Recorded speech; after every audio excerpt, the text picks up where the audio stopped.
What's going on, Hustle fam? It's your friend Ryan hosting the Nightmare Muscle podcast, known as Sustained by Hustle podcast. And I got my guys here with me, Mike. I got my man's Will. No, not yet, Mike. And I got my man's Wilmer over here. How you doing, Mike? I'm doing phenomenal. That's it. So how you doing, man? Like, you know, give the people what's going on. How you doing? I'm good. We're just trying to figure out these next drops. We're trying to sell these sleeves, so if you know about that. Just to let you guys know, Mike's working during this podcast, yes. So he's not fully engaged. So first, I'm fully engaged, but if I don't work, y'all don't get stuff you like. So, all right. People want to know more. So how you doing? Everything's good. We're just trying to sell these things. That's all I care about right now, selling these sleeves. I will feel way better once these all sell. That's the thing with Mike. Oh, okay. Here. Oh, no, it's still going. Hey, he's trying to pause the podcast. See, okay, that's that stuff right there. See, this is the problem with Mike, and this is the problem I have with Mike, is because it's always something. He'll be fine when it's this, or he'll be fine when it's that. But I would think that he would finally come around to the idea that it's always going to be something. Like, you can't always be so wound up and tied to making these sales or what. Like, first is our taxes. Taxes are getting solved. We paid a pretty penny on it, but we're like good now. Mm-hmm. Now, you know what I'm saying? What, taxes aren't good now? No, we don't even know we owe extra money yet.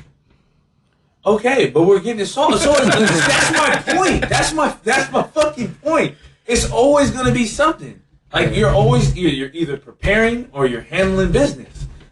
Like, not just like our business, but you're handling business in life. And for whatever reason, Mike is always the person that's, like, he's just sitting on something always. And it seems like he's just constipated with it. Yeah. Bro, you good? Yeah, once we take care of this. But anyways, you know, I don't want to harp on that. But it's like, dude, that's what comes with business, you guys. And maybe we can get a little more into, you know, the business aspect of things that we, the day-to-day, the month-to-month, the years, the quarters, all of that stuff. But, you know, it's always going to be something, you guys, and you guys have to figure out how to manage, I don't like to say stress, but the pressure, you know, and Mike still figuring it out. So maybe one day he'll get his shit together, or not. And he'll just be one ball of stress and always continuously thinking about, well, once we sell these, then once we sell them, then what? We got another shipment of stuff. Well, once we sell these, always something. What's up, Wilmer? We'll leave Mike alone over there. But this is like what I do. I like this. I don't complain about the stress. You like this what? This everything. This is like, I like doing business. I like talking about business only. If it has to do with money, that bring it my way. If it has anything else to do with that, you turn into a whole different person when you're stressed. I don't fucking like that. No one likes. Nobody likes that. So then, if you like it, you shouldn't be stressed about it. You're gonna be stressed no matter what. There's things that you stress about. Manage that. That's all we're saying is manage your bullshit. Manage the bullshit that comes with you not liking the stressful parts of it and being able to make those decisions when you are feeling the pressure. That's it. Because when you're not yourself, you start doing all kind of weird shit that you can't really pick up on yet. But then it's like, oh fuck, my stress. Like when I'm stressed, y'all know it's like, all right, it's going off again. He going off like, hey, bro, it's all good. Just chill. I've been trying to manage myself a little better, but we're not talking about me. So, Mike, if you like the excitement of business and all that comes with it, make sure to manage the pressure that comes with it as well. Mm-hmm. You guys are hearing this first. Whatever you got going on with you in your life, if you do love it and like it, trust me, there's an opposite side to it that you're going to have to equally love and like, and don't push that off on anybody else in your life, like how Mike is doing us. I don't feel like I pushed that off. Well, how you doing, bro? I'm cool. You had your chance to talk. You didn't want to talk. Yeah, no, I'm cool. I'm a little tired from the weekend. Was shooting, 24 hours? Bruh, I shot for 24 hours straight. Not straight. You took a break. Almost. There was like a 6-hour break. Yeah, why you hating on I'm not. In total, you took 24 hours. You shot for 24 hours. Well, it was a 24-hour process and you were editing. Nah, it was like a 48-hour process. You shot for 12 hours, for 24 hours. You let Wilmer finish? Oh, my bad. I'm just saying. Let him know how I like all right, that. it wasn't straight, but it felt like it, and that's cool. Okay, cool. We're done with this. Now I'm back with y'all. Dang. It's all right. 24-hour process. It was 24-hour stressful. process. I'm tired. But But I don't say did. tired, but you're exhausted. I'm exhausted. Mediocre fools out there are tired. I'm Losers exhausted, use the guys. word tired. I'm not a loser. Exactly. Nah, you're a fucking winner. Sorry, y'all. But man, did I learn a lot this weekend? Just simplifying the process. So I've been shooting meets, like pictures for what, 2 years? Yeah. Nah, I About think two. like maybe 3. Cause I think No, you, no, no. I you think, didn't but do it the first year. Consistently, Okay. he was, but like not to this degree where he was Yeah. putting up for sale, putting in the time and effort to edit photos. By the way, you guys, I would like to say that when you do buy photos from anywhere else, they're not edited like that. They might have like a quick 60 to 30-second edit. When you get your photos from BPR Media, your photos are edited. Wilmer goes through every last photo and edits the photo. Not on some like phone shit. He's on his computer making sure that everything about that one photo over the course of 1,000 photos is edited to his standard, the BPR Media standard. So just understand, if you guys are buying photos from Will, I would put my money up against any other photos unless the person is fully editing them, and you can tell that they would match the intensity of Will's photos. That they're charging you a price as an unedited photo for an edited photo price. Yeah, they cut corners a lot. So that was something. I guess that's what I was going to try to talk about too, is the process, because that does take a lot of time, like editing, doing that, and shooting the right way to be able to edit. Takes a long time, but I think I finally like sped up the process like tremendously this past weekend. Nice. To the point where like I could bust out photos, and well, obviously after like the editing, and probably like 10 minutes per person. Whereas before it took a lot longer. But I mean, you had to go through that, right? Yeah. Yeah. So the stress, even though I dreaded it, like it did teach me a lot. I think you do things a little different. Like you take pictures of everybody, because no one pays you up front, which is a big difference, I think, in the industry for us. Because if any other photographer that I know of, they get paid beforehand, and then they try to promise you things, which is, I'm not knocking it, but just knowing what Will does and then trying to promise people things, I think that's where a lot of problems happen. But, and also what Ryan said, there was like 20 photographers for them, and for like the marathon. Oh, dude, there was a bunch of photographers. There was too many to count. And how many like runners? They said, I heard the announcement between 17 and 19,000. So 17 and 19,000 runners, 13.1 miles. No, so I'm sorry. So, well, I'll talk about. We can talk about that. Well, details. yeah. So for the marathon weekend in San Francisco, over the ultra marathon, the marathon, half marathon, and all the other smaller races, the Ks, 10K, 5K, 2K, whatever, there was about 17 to 19,000 racers. Because what I would say about that in relationship to doing photos, the one thing that although they may not be doing all the editing and they just have a preset, they do have a system to photographer all of you guys and have you give photos within 3 hours of finishing. Yeah. So with them not editing everything, you do have photos of the event that you may not have otherwise. Yeah. So there's pros and cons of growing and doing things on a bigger scale. Yeah. I thought everybody did the editing thing, but I was brought to my attention that not all photographers do that. Like, they don't edit it to that degree. So just understand, right? Understand what you're doing and getting. I get, because there's a difference. I think those people are like cameramen, and then you have the photographer that's like doing it for the art. What's the and difference? I feel like the art. No, the cameraman versus the photographer. It's just the style. I mean, you'll be able to tell. No, okay. No. I didn't know that. Like, that's an interesting perspective. Or if it actually is a. So yeah, is that real names, or are you just or is giving that something that you're saying, like the difference? I probably just came up with it. But so like you got the guy in the gym, and then you got like the guy that competes. I feel like when you do it as a job, it's you like get a title? a cameraman, but there's a difference. There's an art to it too. So photographers are more artful. Tap into the art form is like that's when you dive into the editing and you dive into how you're shooting and the settings and why you're doing things a certain way, as opposed to just trying to get a bunch of shots. So that's something I actually had a difficulty with the meat picture is I understood what people wanted, but then I understood the way I wanted to shoot things. And this is the first meet this past weekend at work at where I was like, all right, I'm gonna shoot the way I would want to shoot, and these pictures I'm shooting like for me. Like this is my style. I'm not shooting because I want you to have the whole weight on the bar and like what people typically want. They want to showcase the weight. It was more like the art of it. I think that matters too, especially because like for the most part, you technically do this for free. Yeah, you only get paid if someone buys. Yeah. But everyone's getting their picture taken, and these photos are all getting taken care of, and regardless of that. So I think that's important for you to do. Yeah, but you get what I'm saying, right? Yeah. Like when you're a cameraman, you're shooting for the sport or whatever. You're trying to get like what's going on. Whereas when you're shooting it for art, it's like what's your style. And for me, it was like the closer shots. And if you guys go, I'll probably post something, but it's like the portrait, the intensity, the emotion. It's not really about the weight. It's like what's going on in your mind, the focus, and that's what I was trying to capture.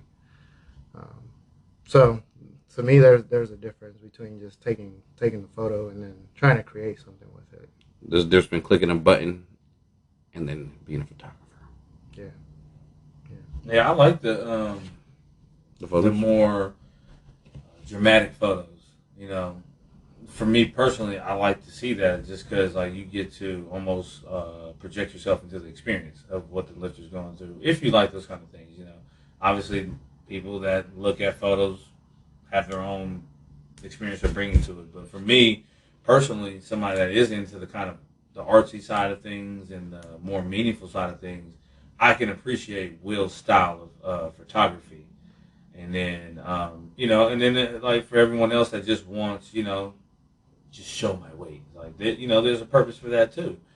But I think, to Mike's point, it is important for Will to shoot his style for the most part until you're getting paid to do something, right? Because, like, if you're showing up on GP, like, this is a service, and if you like my service, this is what it is. You have to show your skill.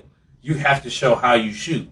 Because if you're trying to do something that you think they will like, that's no guarantee, right? Like, I think that they will like this style of photo, from my experience. Yeah. But then, let's say that you're cutting yourself really short by not showing your actual skill, and then just the overall, your overall time put into photography and the art of it. Yeah. Like that, it could turn into its own thing. But if you're not trying to refine it, each time you go in there saying, "This is how I shoot," and I want to get better at how I shoot. Right. Yes, there is some agendas by other people that may pay me, but they're still going to get my style within the realm of what they're asking. Yeah, right? and that's going to keep me like passionate about it. Yeah.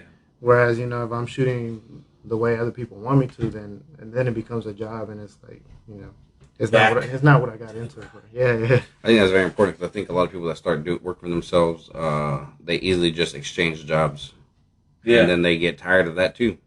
Yeah. People mistake entrepreneurship for self-employment. Mm-hmm. Like, there's a difference. You're just working again, but you're employing yourself for doing something, providing a service, which could just, you know, you could easily go and get that somewhere else from another business. Versus an entrepreneur is looking to solve a problem, and then they go through the painstaking process of putting systems together to now create something that wasn't there before, but that may take them 10 years. You know, that may take them 15. But then, and then there's also the guarantee that at the end of it, there's nothing. Yeah. Or, you know, depending on your perspective of it, is there nothing, or did you become something during the process? Yeah. But that's a whole different, you know, topic. But people have to be careful about what they get themselves into, right? Yeah. Now, when you say that, you have to be careful what you get yourself into, like business. It's easy to get caught up. You know, it's like, man, I could have made more money if I would have done it this way, but you know, I wouldn't have enjoyed it as much. Yeah, I think the hindsight stuff you kind of got to leave out, because if you always look at what you could have done differently versus what you can do next, and that's not the same thing, although it sounds very similar.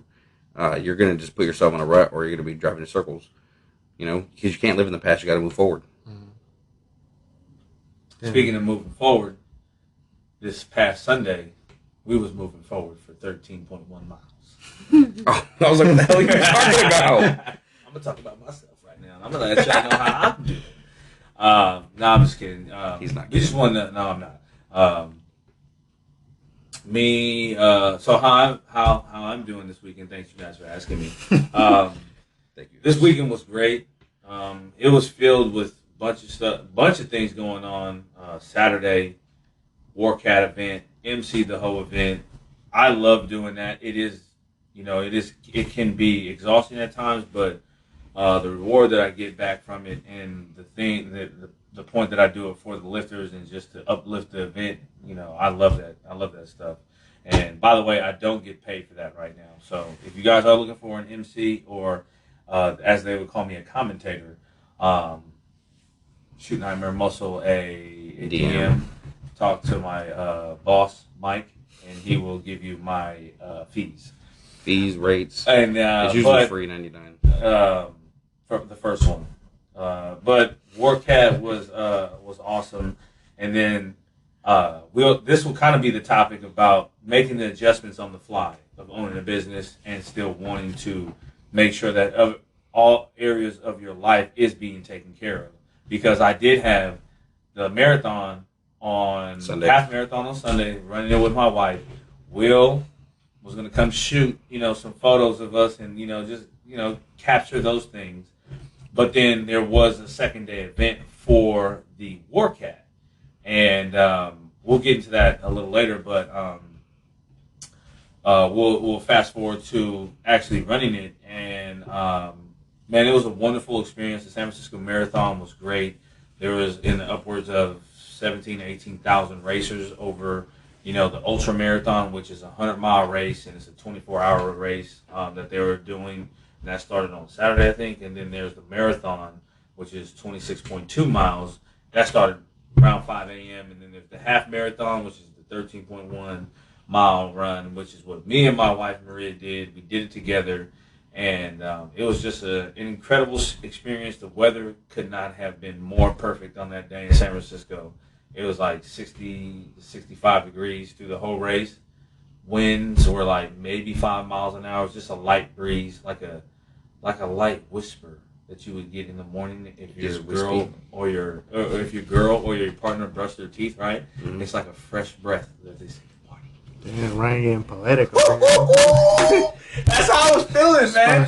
I was word. feeling the run, man. It was so wonderful, man. And like, this is another thing is like most people like they would say, oh, that's crazy to think that you would go run for that many miles and it could be that great. Well, it's like, well, it depends on your level of fitness. And I'm not just talking about just being physically fit, but like, your level of fitness will help your perspective on life and your experience. If you're in shape, running for X amount of miles, you can enjoy it.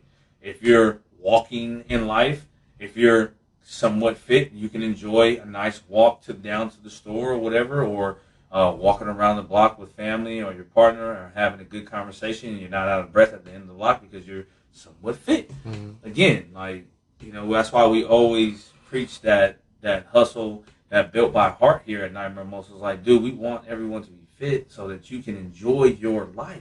You can get more out of it. And that, man, just running down the Embarcadero, having the streets shut down, having the people that really show up to cheer on the runners, man, that's tight.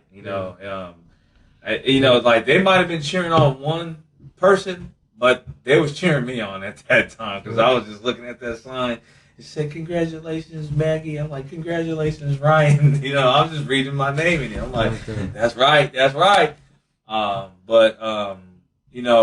put up a post today, which today is Monday, but this will be out on Tuesday, and it talked about the us versus I, or the we over me, and I literally did this marathon so I could do it with my wife.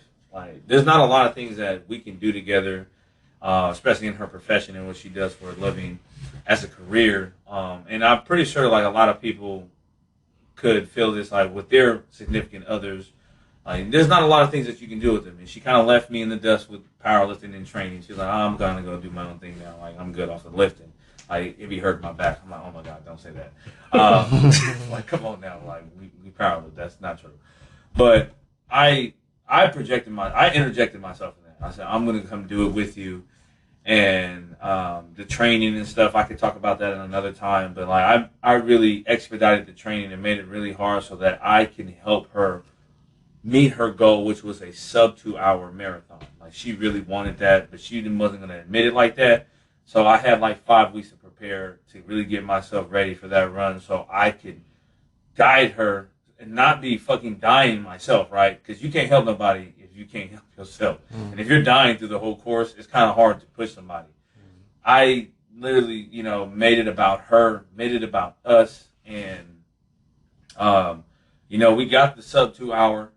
And, we crossed the finish line together.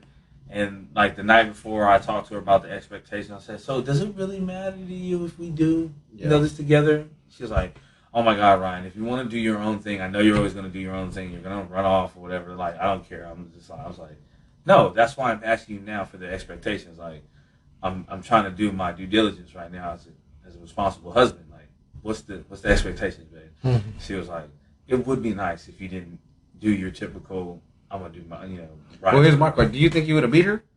I would have. Really? Significantly. By like 15 minutes. You don't have to believe it. I don't believe that. Maria runs way more. And if she was to beat Ryan... Have you not seen my times? No. Okay, so then... I just reposted it. You haven't seen my times. But like, I would have beaten her. Just because I've been putting myself through... I've actually been looking up, proper ways to run, getting yourself ready for a half marathon. Maria just runs, which is not to say that she doesn't have the aerobic ability to do it, but there was hills involved. There was like 4 different hills. The highest one was like a 200 or 300 foot elevation, and she died there. Like, she was like, struggling, whatever. But anyways, like, Maria's a strong runner. It's just like, I put myself through more hell so that I could, have that ability. But yeah, I would have ran off on her, like, and that's why she hates that I do anything. She's like, it's so annoying that you just come off the bench and you're just running an 8-minute mile, for like 5-6 miles, and you haven't ever ran 5-6 miles. I was like, because I love the pain of it. Like, I love to know that I can endure a long, strenuous thing of running and just like, oh yeah, this fucking sucks, but I love it. Like, it just reminds you of life. But anyways,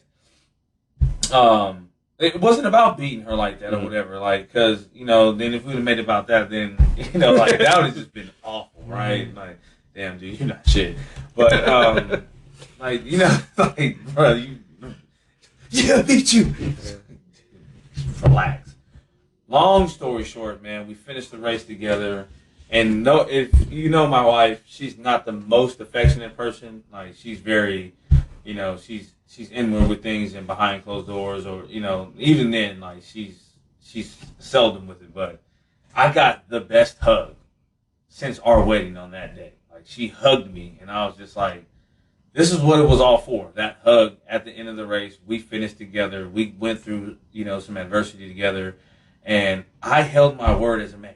I said, I'm not going to run off on you. We're going to finish this marathon the way you want to finish it, and when we did it. And that was what my post was about, man. It's about, making it about we, not you. Making it about us, not I. And that just trickles into every part of my life, with business, my marriage, and then, those that I consider a part of the community that I involve myself with. It's not about me in this, and when you start to live in an outward manner and you start to think of others, that enriches your life. Like, when you remove yourself from the picture, So, because Ryan, after the marathon, you came back, or you came to the event. Like, what was going through your head with that? Because I feel like both me and Mike would have understood if you took the day and like spent it with your wife. But you still decided to come back and help us out. So we can get into the topic, about today, and we can get off of me in the marathon, which was great. But, you have a responsibility as a leader, to be there.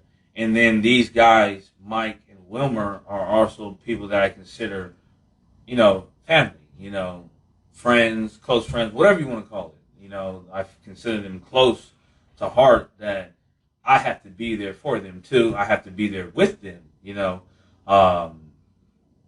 So we ran the marathon, and I'm like, all right, cool. Like, I'm not dead. Like, that's why I want to stay in shape. Because I want to be able to do more. You know what I mean? I just want to be able to do more if I want to. Yeah. And so we did that. You know, I spent the time with my wife, you know, after we got our little coffee. You know, I got my fucking blueberry muffin and a scone. And we just enjoyed, like, you don't need a whole shit ton of time to make it count. Worthwhile. You know what I'm saying? You can concentrate that, right? By just being there for that focused amount of time, which was like 2 or 3 hours in between the transition between the marathon and then me going back to the meet to go meet these guys there. We got so much out of each other, you know, in that moment. We was just there. We just shared our experience. We talked with each other. We sipped coffee. All the things that we love doing, we were able to do it within 6 hours. And then we was like, we were good. And she, you know, she had some stuff that she needed to do. And I could have just been like, you know, I'm tired. You know, like, I'm just going to chill at the house. But I'm like, no, like, it's time to go handle business, bro. And I love what we do. Like, I love our business. I love, you know, the industry that we're in. So I wanted to go and be there. It wasn't a task, you know. It's my passion. It's a purpose. It has a purpose in my life. So then it's easy for me to go and do that. Like, I was up at 3:30 in the morning, right? And then I get there, got to the event. Wilmer's doing his thing. Mike's doing his thing. I'm like, fuck yeah. Like, I'm ready to do my thing, you know? And they didn't know that I was going to be able to come. I told them, hey, I'll MC the event. It's all good. That's the purpose of being in shape. That's the purpose of being built by heart. You have heart for shit. Like, you're going to be more driven. I have a burning desire to want to do this and to make this the best thing ever. So that's why I show up for them. I show up for everyone else other than me. But in return, I get all of this energy. I get all of this passion. I get all of this purpose in my life, this fulfillment that I would not be feeling if I was just some selfish asshole that was only thinking about me, and I have been that dude before. And I promise you, my life did not look and feel the way it did right now. I'm pretty sure if I kept that same thing up, we would not have a business. I would not be married, or I would, and my marriage wouldn't feel the way it feels now. And I'm pretty sure I wouldn't be married. You know, I'd just be doing some other shit, you know, and I'd be, you know, probably some fucking deadbeat dude, or, you know, some halfway hustler trying to just get over on some shit. But, you know, I was, they call it woke. You know, I woke.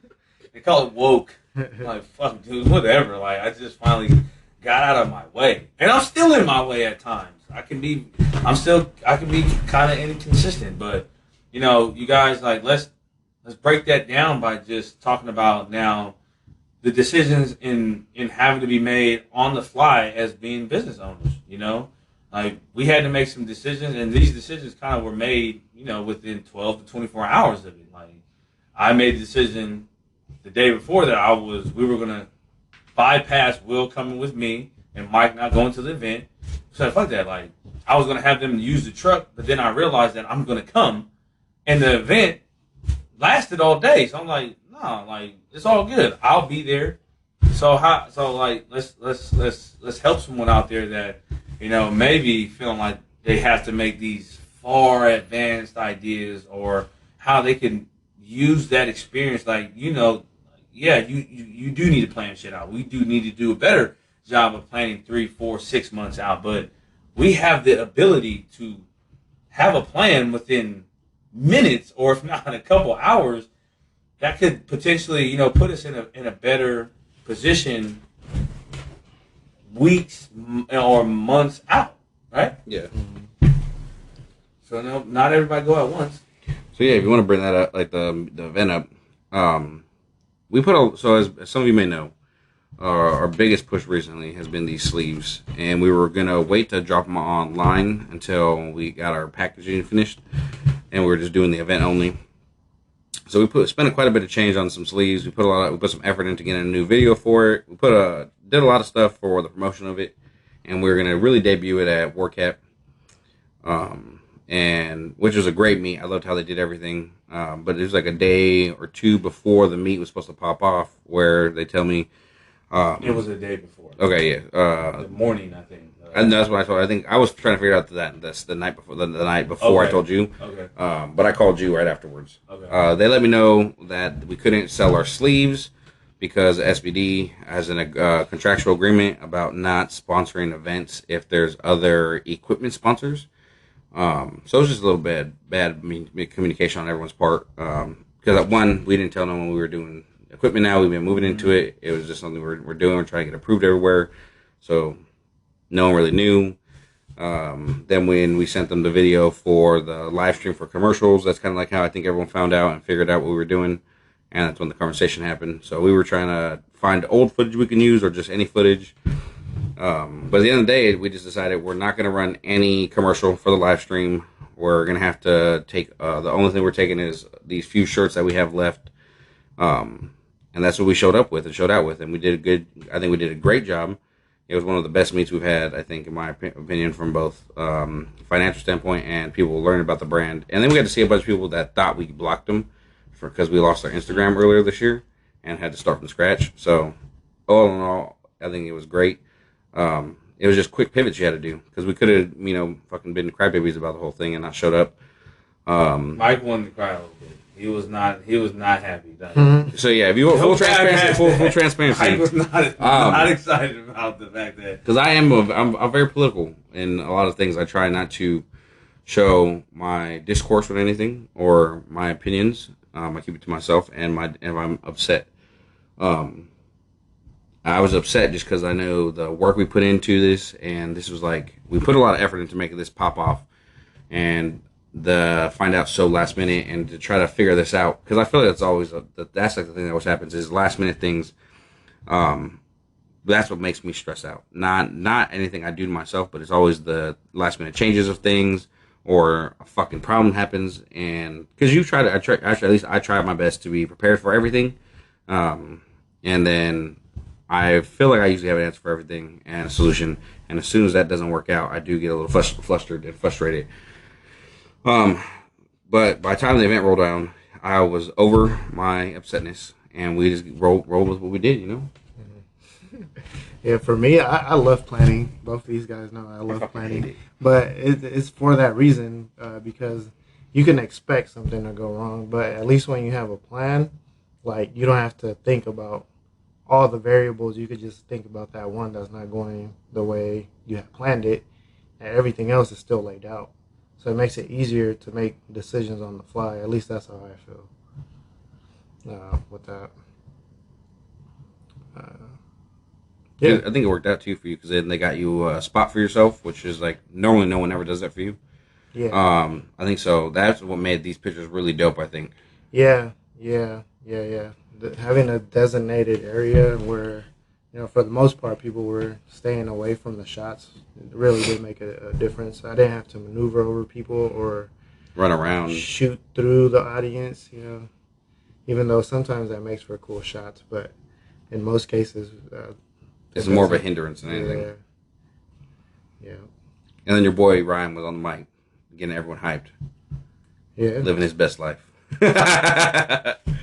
It's so funny because people be like, they'll say, man, like, you were up there so long, I bet that was pretty hard. And I'm like, no, not really. Like, I can talk like that all motherfucking day. No, you know what? Don't make that sound so simple because you did put a lot of practice into doing I that. Do. No, I do that. I do. And in the very beginning, when you started doing, your voice was always hoarse and raspy, and now like you can do 2 days back to back of MCing, and you're like not having that. So problem. I think so. The thing for the MCing, because still talking about business and stuff and whatnot, and how to maneuver and be able to have a plan, but then if the plan kind of goes south in one portion of it, at least the most of whatever you have planned is still in play, and you can kind of figure out that little part right there. And for me, I like to see names ahead of time, and I didn't get the names list.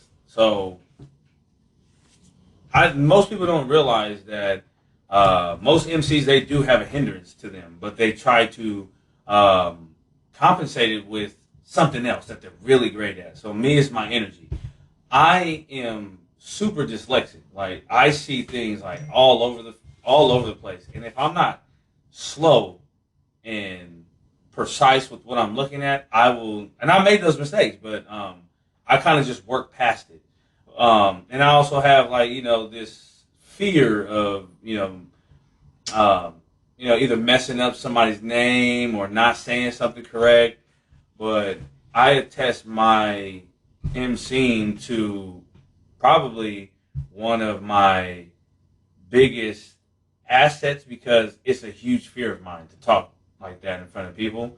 But I use it to fuel me and drive me, and to know that, dude, like, this is like out of your comfort zone. Like, you stutter at times, but like, I really want to work on it and be better at it, because I know the better I become at emceeing or whatever, I can blossom through that. Like, my personality, my energy, and I know that I can bring those things to events. And if it's something that I really care about, powerlifting or any sporting event, that I have decent amount of knowledge in, I'm gonna kill it. I think what you do best at is splitting the difference, because all the software and everything we have right now for events and event management software that we show to people, that does not make no goddamn sense. No. Even from afar, because there's so many different softwares. There's people coming up to the booth asking what's going on, and for the most part, you can explain, I know what's going on. But then there was just a weird technical question, because the software they used also had a type of indicator to let you know which type of red flag or red light they got, whether it was soft knees, soft body. They have like 6 different things, but when that happened, no one knows. Yeah. So when you're on the mic, that helps out by just telling people what's going on, even if you didn't know what that meant either. Yeah. But you do bridge that gap for people, because some people are like, why did they miss the lift? Especially like on a few guys that they got the lift, but he had a negative or anything, And I try to put myself in the spectator or the supporter's seat. Mm-hmm. I try to put myself in their shoes. Like, what would I want to know? Like, what will keep me engaged? What's important to me? Mm-hmm. And I know I can't do that for everyone, but if I can get a general consensus of it, and I'm sensitive to energy. Mm-hmm. So I can feel when the crowd is either like disconnected with either me, or they're disconnected with what's going on. So then I try to, like you said, bridge that. But other people may not care about that, because they're only concerned about what's going on up here. But you're completely disregarding what actually fuels the sport, which is those people in the seats. Like, yes, all of the fees that you get from the lifters, and all of the support from the vendors or the sponsorships, these people right here are who is going to drive this sport either to the top or it's going to sink this ship. So Warcat, big ups to them, because they always improve on the experience across the board. Yeah, I'll mention another thing. Another good thing that they had was they had I think an expediter in the back. So normally the person on the mic is they're an informing for both the lifters and the audience. I think what they did by having an expediter in the back and handling that part of it, letting them know who's on deck and what's going on in the flight they're on, gives Ryan or whoever's emceeing a lot of leeway on talking to the audience and being there for them and not for two parties. Dude, it's I don't realize how much is going on, but because I got the kilos down, the names and the flights, I can kind of split my attention. But when you don't realize like how much you're having to say and inform, and then try to still play to the ear of the audience, and then keeping the lifters involved. Yeah. And then also letting them know what happened with the lift and why it might have happened. And then all in all, still trying to keep it entertaining. You know, but I think I do bring a style that will be tried to be emulated down the road because people will see me and doing it, and we're going to coin some of these things. But I hope others try to get involved with powerlifting so we can grow this sport and have, you know, people that might not have no care about it or no information about it, but because you have that one person that cares enough to inform the person that's sitting in the seat in the back to the left in the middle of two other people that could care less about somebody's deadlift.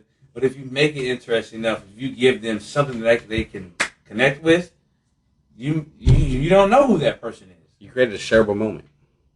That's it. And it could just been the shoes that the person was wearing or what they.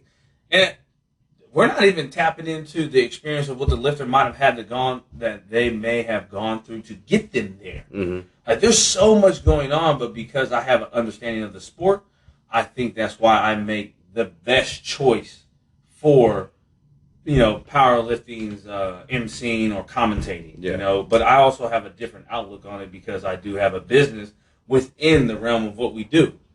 So, you know, to wrap up what we're talking about here, being able to make these decisions on the fly as a business, as business owners, and then me, you know, being the leader and leading these guys and giving direction, you have to be fit, man. You gotta be fit. Like, you have to figure it out. You gotta pay attention to yourself. You gotta start taking those notifications seriously. Like, gotta start doing a little more walking, man. Put the food down, or at least don't have the whole fucking pie, Ryan. Have a piece of it. You know, just have a little bit. Like, start listening to yourself, you guys, and start believing that you don't have to be into fitness, but you need to be fit. And these guys next to me, they're taking their lives into their own hands and handling it, you know. And I'm still gonna ride Mike. I don't care, because Mike's never gonna be to where I think he should be, and to the potential that he has to be that dude that I knew him to be when I met him when he was 19. I'm gonna be a sidewalk cracking motherfucker. I'm gonna be jacked. I'm gonna have these quads. Hey, and I'm gonna have this back. First off, my big ass can do pull-ups. Anyways, it don't matter about all of that if you can do that. If you're not proud of what you have accomplished to this point, you still got to keep going. And I'm going to have my foot so far in his ass and neck. I basically have a third leg. That's it. And then my slide will be coming out of his fucking mouth. But it's all out of love, and my intentions are always to make sure that these guys are doing better, because when they do better, they push me to be better. Shit. When they do better, they push me to do better, to be my best self. And that's just the synergy that we have created here. So yeah, that's my piece on everything, and how we ended it, on how I'm ending my portion of this. I'm in my part with Mike's shit talking talk show. If you get a red light at me, 1, 2, 3, stop being a baby and humble yourself, and go ask what you did wrong. That's on period. Yeah, I mean, we could touch on that. We don't have to. Maybe we can, like, this would be the segue in the next week's podcast about sportsmanship. You know, we like to think that this podcast is like that connector between having a business in fitness, but then more specifically powerlifting. Some insight on powerlifting and our point of views, because we're very three different dudes. Right? Yeah, you know, we have very three different perspectives on things. Yeah, black, white, and gray. But we make it work because we all want it to work.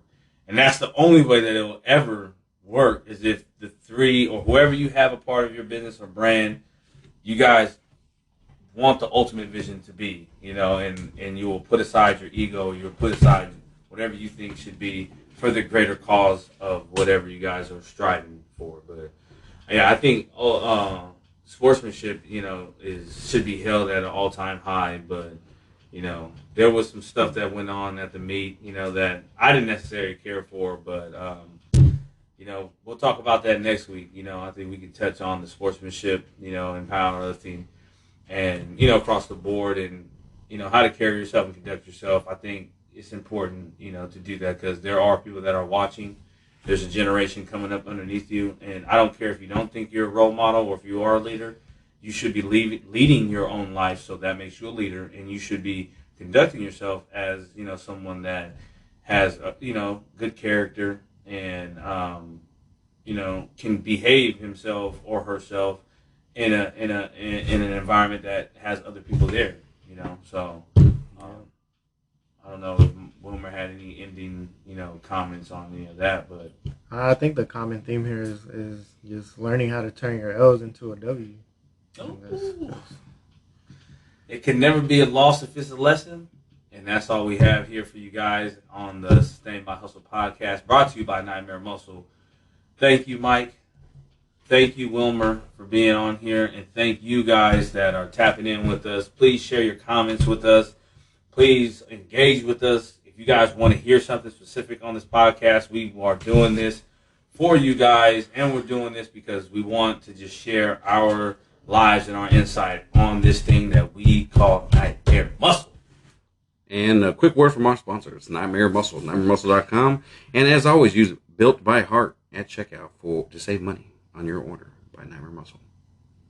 Why do you have to change your, you try to do it? Because it is. It's a commercial. It is a commercial. All right, you guys. It's we're out of sponsored. here. Love y'all. We'll see you next week. Peace.